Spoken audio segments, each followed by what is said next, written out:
is. And that is a really big problem. How bad is the situation?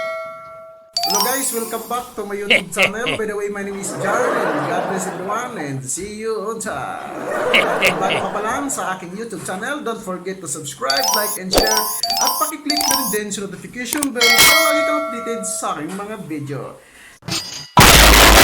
Partners, okay, welcome back to my YouTube channel. Okay, for today's vlog mga partners ay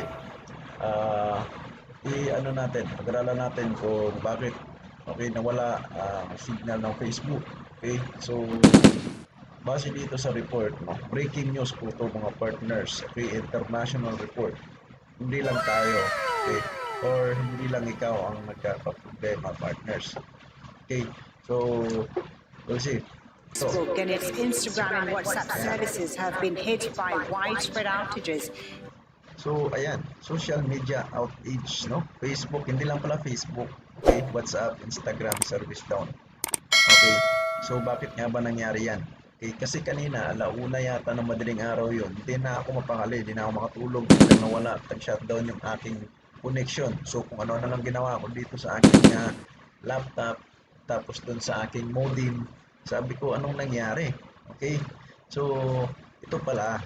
Facebook says it's aware some people are actually accessing the platforms, but hasn't said what's behind them. Well, let's speak to Sherr about this. He's the editor-at-large at the consumer tech site CNET, and he's joining us from Maryland in the U.S. Very good to have you with us. Tell us about what this all is about. I mean, Facebook says some users, but this looks like a global outage. How widespread is it? It's hard to tell. I will say that when we're talking about Facebook, more than half the world's online population. So dito pa lang nagsisimula mga partners na hindi ikaw ang may problema, hindi yung network mo ang may problema, hindi yung cellphone mo ang may problema. Okay, mismo talaga yung Facebook, okay, ang may problema. So malinaw, no? Is using it every month. So, you know, a few users can be a lot of users. But this is a significant look. These outages happen from time to time. Right. Sometimes they are the result of bad behavior, hacks or something. Other times it's someone who pushed the wrong button. And this time it seems like it may have been not a bad thing. It may have been someone pushed the wrong button or some computer is misconfigured, and that'll get fixed at some point. But this has been going on for over an hour now, which is long. Yeah. No? It is long. And look, these things tend to be unusual because Facebook in particular really prides itself on working really well.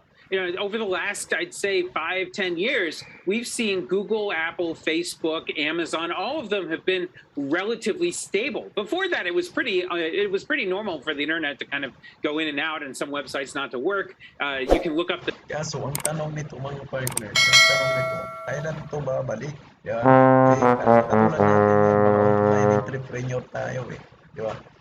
Laking tulong sa atin ng Facebook, lalo na sa mga business online natin dito, no? So the Twitter fail whale, if you remember that period of internet history. So, you know, this stuff did happen, but it is unusual more so now. And so, yeah, having it out for an hour is definitely noteworthy. And this is coming in a day after a whistleblower revealed that the company Facebook prioritized profit over public good. And we know that political pressure has been building on the company. We're not speculating, of course, here whether there's a link between that and what's happening today.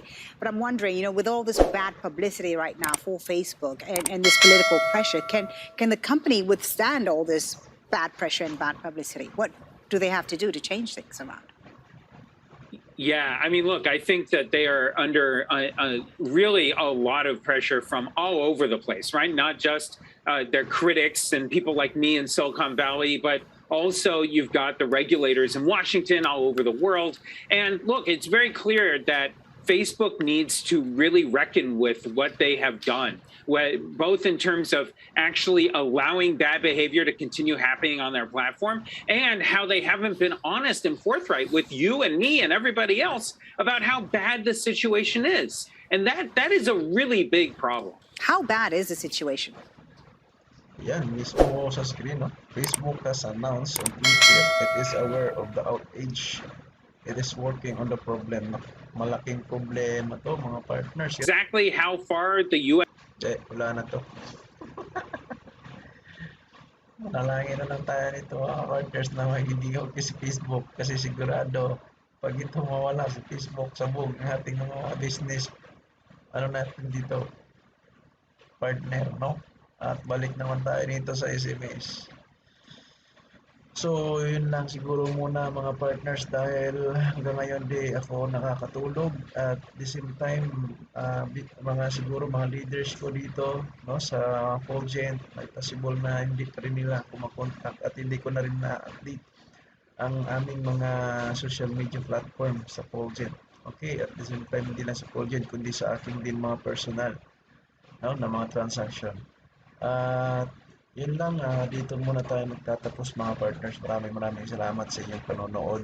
Paki-comment din po sa itong ano natin vlog na to kung okay na po ba sa inyo yung Facebook nyo kasi kahit messenger man kumana po ba kasi wala talaga sa akin. Wala talaga. Okay? So, yun lang. Maraming salamat. God bless everyone and see you. So, yun mga partners. Maraming salamat po sa oras ninyo, sa effort nyo at sa inyong pagtapos sa aking video. Okay? Okay. At kung bago ka pa lang, please don't forget to subscribe, like, and share. At pakiclick na rin din po sa notification bell para lagi po kayong updated sa aking mga videos. Okay? So, once again mga partners, bago po tayo magkalimutan, no? Paki-subscribe na lang po to. Ayan, paki-click po yung subscribe. Then click nyo po yung notification bell. Ayan po. Tapos, click nyo po yung all. Ayan. Ito po ayan, sa ilalim niya. Para lagi po kayong updated sa aking video. Kasi pag personalized lang po, hindi po kayo mag-update. Okay? So, yun lang. Maraming salamat po. By the way, my name is Jan. God bless everyone and see you on top.